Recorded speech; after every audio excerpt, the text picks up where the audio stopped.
I'd like to welcome everybody here this morning on relatively short notice. This is certainly not an announcement that's going to catch anybody by surprise, but we certainly appreciate the turnout for what I think we all feel as a part of this organization, one of the big days in the history of this franchise. We'd like to recognize a number of people before we get started. Hamilton County Commissioner Dennis Dieters is with us. Dennis. And the mayor of the city of Cincinnati, Mr. John Cranley. Epitomize the spirit of Cincinnati Reds baseball more than Peter Edward Rose. As a product of Cincinnati's West Side, Rose was an immediate hit with his hometown fans upon his debut in 1963 and took home the National League's Rookie of the Year award as well. Rose's popularity came not only from fans cheering on one of their own, but an appreciation of his gritty, hard-charging style of play that earned him the nickname Charlie Hustle. In 19 seasons as a Red, Rose enjoyed a career filled with awards and honors. He was a 13-time All-Star, a 3-time NL batting champion, a 2-time Rawlings Gold Glove Award winner, and the 1973 National League Most Valuable Player. In 1975 and 1976, Rose captained the Big Red Machine to consecutive World Series titles. And in 1978, his 44-game hitting streak gained attention around the country. After receiving a hero's welcome when he returned to the Queen City in 1984, Rose again captivated the nation with his pursuit of an unbreakable record the following summer. He levels the bat a couple of times. Shao kicks and he fires. Rose swings. There it is! There it is! Get out! Get out! All right! Hit number 4192. A line drive single into left center field. A clean base hit. And it is pandemonium here at Riverfront Stadium. The following season was Rose's final year as a player, ending his career as the franchise's all-time leader in 8 different hitting categories. And now, in 2016, his place in Reds history will be cemented once again as he is enshrined in the Reds Hall of Fame.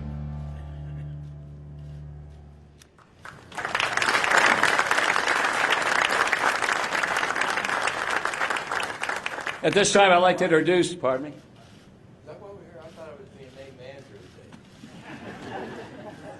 today. I guess it's another topic. I'd like to introduce the executive director to the illustrious list of Hall of Fame inductees. He is the most prolific hitter ever. His records and accomplishments stand for themselves. With the support of Bob Castellini and the Reds, the Board of Directors unanimously voted on this decision. And we are pleased to make this long-awaited announcement that the newest member of the Reds Hall of Fame is Cincinnati's own Peter Edward Rose.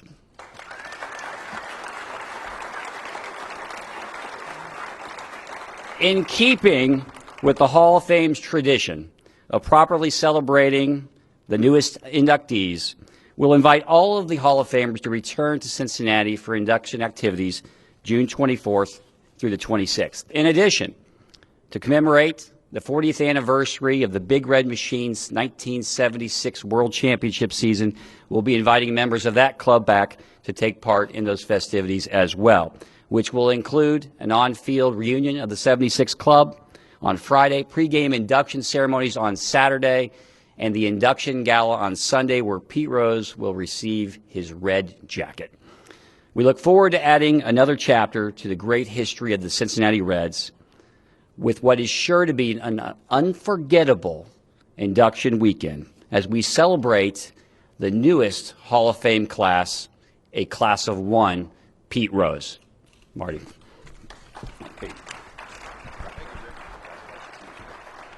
Thank you, Rick. Next up, Reds President and Chief Executive Officer, Mr. Bob Castellini. Bob. Thank you, Marty. And thank you to the media, city, and county officials for our front office and our guests for attending this historic announcement. And this is historic. This is one of the greatest days in the history of this franchise. Not a day has gone by since taking ownership of this franchise have we lost sight of Pete Rose. His hustle, his style of play, and passion for the game are simply unforgettable, not only to our fans in the stands, but to any player privileged to wear the same uniform as the Big Red Machine. Commissioner Manfred and Major League Baseball understand the importance of Pete Rose to our city and to our team, and we thank the Commissioner and MLB for their support of the Reds' induction of Pete Rose into our Hall of Fame. In addition to Pete joining other Reds legends in our Hall, I'm pleased to announce that we will officially retire number 14 on Sunday of the Hall of Fame weekend. This number is synonymous with Pete, and it is befitting that the number 14 be retired in tribute of Pete's significant contributions to the Cincinnati Reds and the game of baseball. Pete, this is a proud moment for your Reds family. Thank you. And for your hometown. It's our chance to thank you for pouring your heart into every game, from your days in Little League to the Major League. Unprepared aside, there was nobody in the history of this game that didn't inspire and make those around him in the same uniform better than they were before they got into that uniform or got next to him. He inspired everybody around him to be a great ball player. I'm inspired just to be up here and privileged to be up here. We look forward to welcoming you into our Reds Hall of Fame in this June and bestowing the number 14 onto you forever. Now, somebody's going to ask about a statue. So before you do, I'm going to tell you, yes, we're going to have a statue, okay?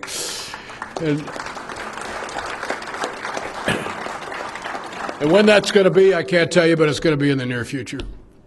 Hurry. We're not worried about his health. He's going to last a while. Marty?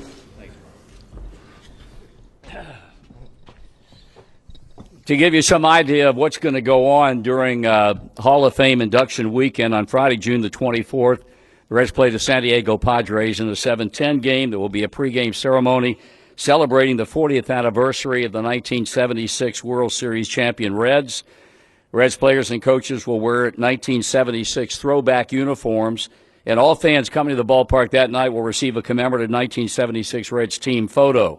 The fireworks Friday will be presented by Cooper Tire. Saturday, it'll be a 4-10 game against the Padres. It will be a pregame Hall of Fame induction ceremony presented by PNC Bank, and all fans that day receive a commemorative Pete Rose poster.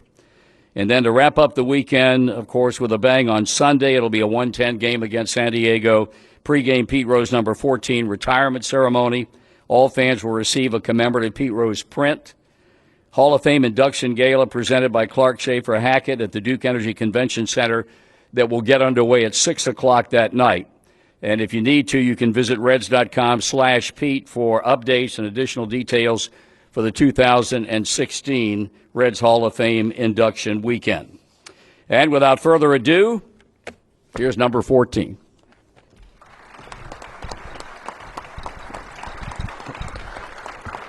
Thank you, Marty, Mr. Castellini, all the people who work for the Reds, thank you. Rick, Chris, Tony, the guys at the Hall of Fame, thank you. You worked hard to get this done. Man, I just found out about June 23rd, 4th, and 25th. I was supposed to work for Fox that weekend. I guess they'll let me off then. This is an honor that you can't believe how you feel. Growing up here, always been a Reds fan. Always had the most respect for all the Reds players that I rooted for when I was a kid, and most all the guys in the Hall of Fame that are living today either played with me or against me, and a lot of them played for me. I wanted to be the first one from Cincinnati, but Larkin beat me to it. A great player from, of course, Moeller High School, and he deserves to be in the Cooperstown as well as being in the Cincinnati. This is the best Hall of Fame in all of baseball, and I've been to many Hall of Fame at the cities that have their Hall of Fames, and our Hall of Fame downstairs is way beyond all the other Hall of Fames. Even in St. Louis, a great tradition for a city. they have a Hall of Fame and they have a bowling Hall of Fame in the middle of the Hall of Fame. But we're strictly a baseball Hall of Fame downstairs, and the guys I mentioned that run it are working endless hours to try to make it better every year. And I do as much as I possibly can to help them grow. I think they'll tell you that if you ask them, as does a lot of the players. I know Johnny works with them a lot. Joe does. Doggy does. Davey does when he comes into town. And I know all the past guys continuously do good efforts for our Hall of Fame, because it's what you don't, when you're a player, you don't set out for thinking about a Hall of Fame. You set out about making the team. Then you set out coming back the next year.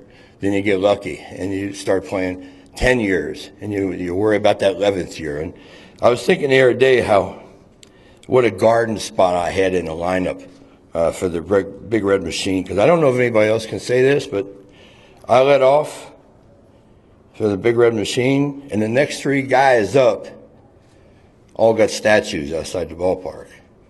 I don't think anybody else ever been in that situation. Think about that. Not plaques, statues. That's the guys that come up after me. That's pretty damn good situation. No wonder I scored all those runs. And no wonder all those guys that went to the Hall of Fame. It was a team. We all worked together. You know, me and Joe got on base for Johnny and Tony. And George and Davey just brought up the rear with Caesar. And it wasn't hard to figure our lineup. We had 8 guys. We had other guys that were important on the bench, but the 8 guys are the ones everybody remembers. And it was a fun team to play on. We had a good attitude. We had a winning attitude.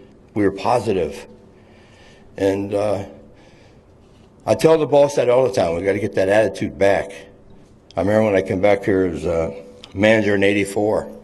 The Reds lost 100 games in '83, didn't they, Marty? And they were in last place when I came back in '84.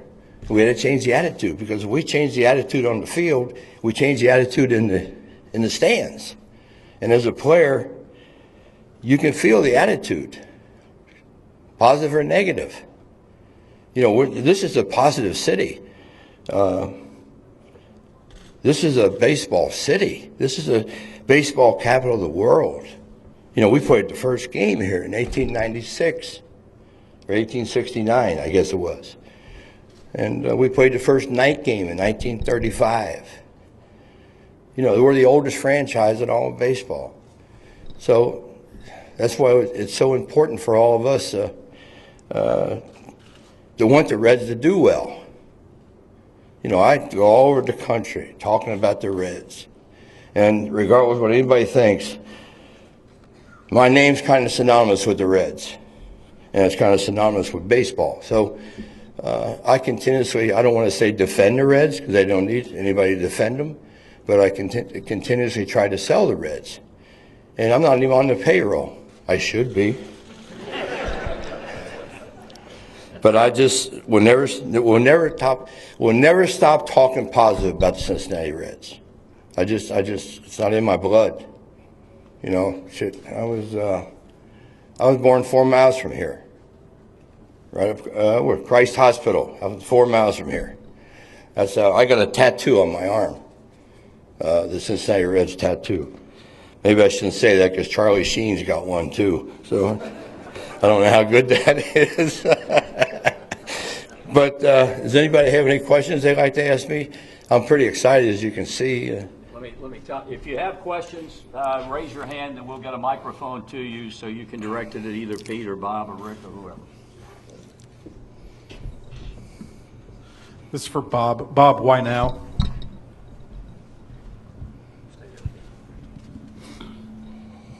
Why not?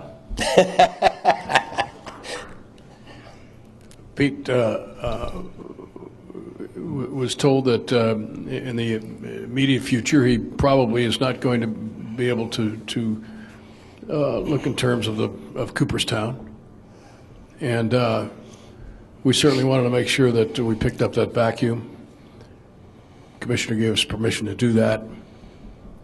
We couldn't be more pleased that it is now, Trent. Now's the time. I also want to thank the commissioner for allowing the Reds to do this and giving me this opportunity. Regardless of what you may have read or what you may believe in, I got along with the commissioner. He was a great guy. He didn't rule the way I wanted him to rule, but that's life. But for him to go out of his way to let us do this, pat him on the back.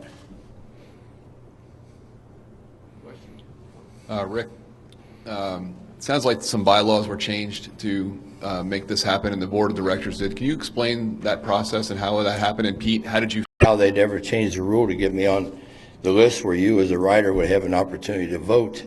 I haven't given up on Cooperstown. I'm not the type that's going to give up on anything. But this is fine.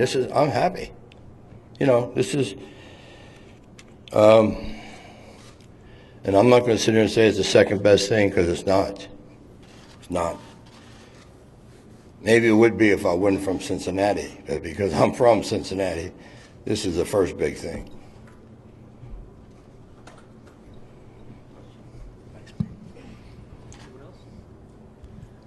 This one's from Mr. Castellini. How different was the climate in dealing with Bud Selig as a commissioner in terms of something like this, as opposed to Rob Manfred? Was it ever even discussed with Commissioner Selig? Absolutely. This was a very big topic and a very big challenge for both commissioners. And I will tell you that I felt that both tried very, very hard to treat the subject fairly and meet the challenge head on and not sweep it under the rug. No, they both were very, very into it. They had to be. It is a huge part of baseball. Pete Rose is maybe the biggest part of our franchise ever, and as the oldest franchise in baseball and this iconic franchise deserve the respect that both commissioners gave us. Thank you. Don't tell Johnny Bench that, though, okay? Any more questions? This is an easy crowd, boy.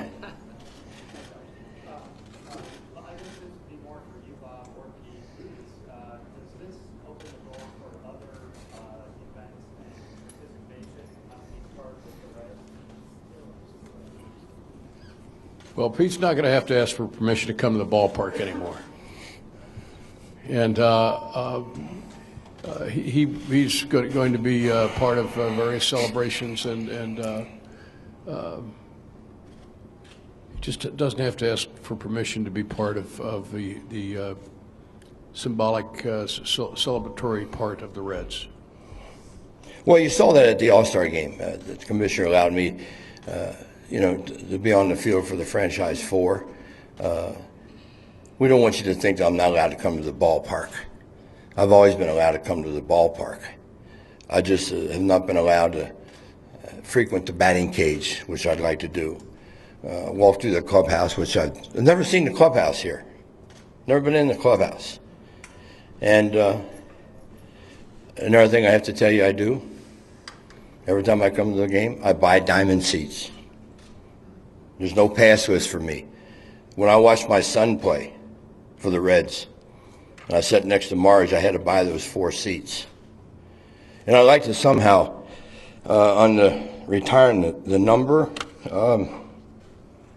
can that come out of retirement if my grandson makes the Reds? Because my son wore that number.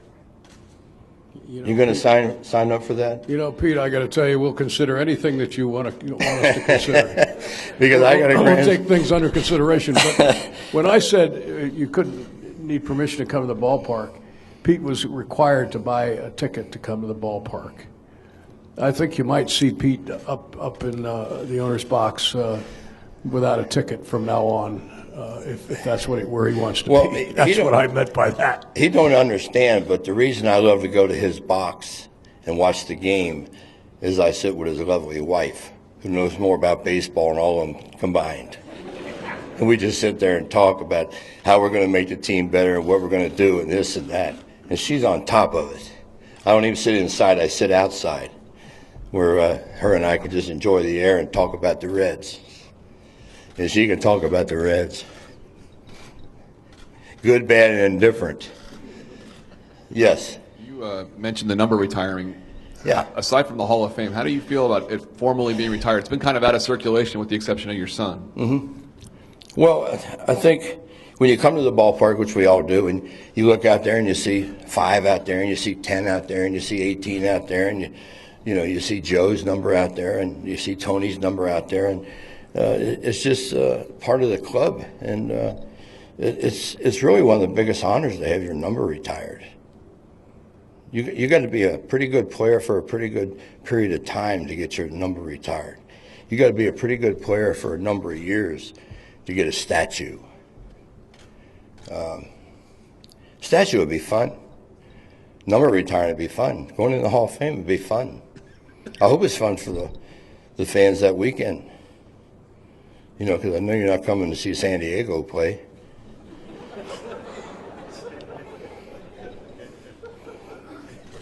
Last time I checked, we aren't. But we want you to come. We want to fill it up that day. You know, it's. I'm used to sellouts, man. I'm used to records. Like I told the boss, that's what I call him. You know, that looks beautiful out there, but it even looks more beautiful if there's an ass on every seat, every game. And if St. Louis can do it, why can't we do it? Same kind of city. Same size.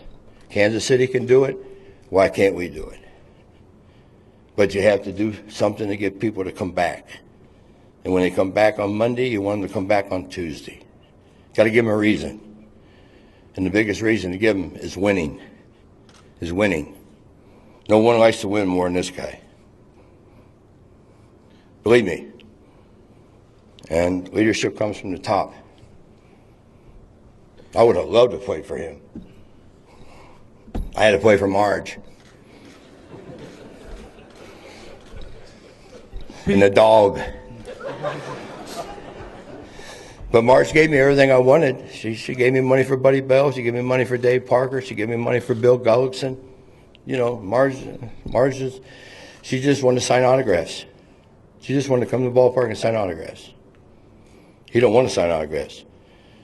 Don't get in his way when they lose a game. They blow a lead in the 9th inning. Get out of the way. Both going down the elevator and going out of the parking lot. Because he's driving. He don't have a driver. And he is pissed. I've been there. He didn't even tell me goodbye. I sit there for 3 hours. I even good night. See you tomorrow. That's the kind of owner you want. Marge didn't care. She didn't care. She's just having fun. Next question. Pete, you talked about wanting to be around the batting cage and things like that. Are they going to allow that? Or? Well, I don't know. I doubt it. But I said that because, as you know, when I managed the Reds 84, 5, 6, 7, 8, 9, I think I saw 32 players get their first hit. You know, I love young players.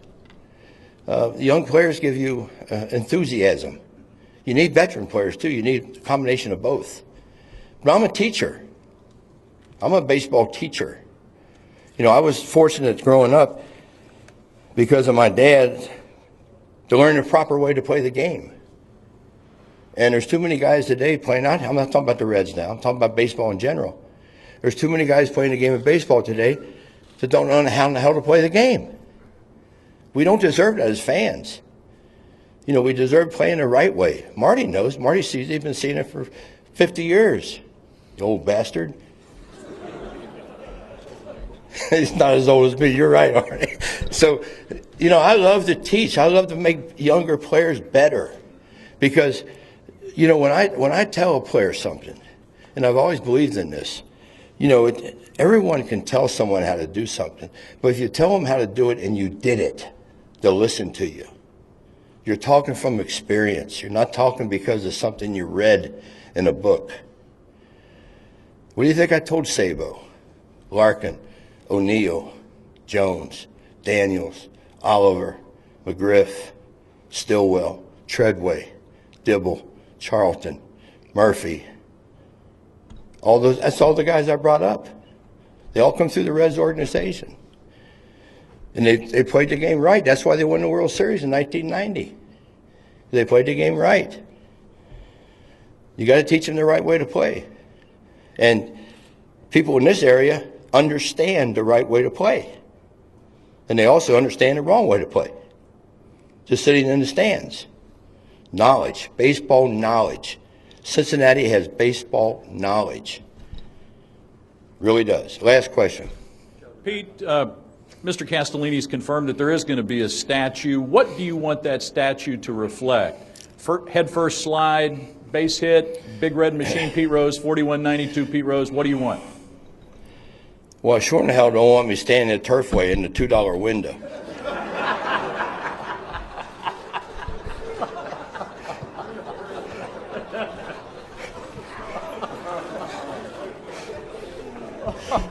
I can say that now. There's nobody looking over my shoulder.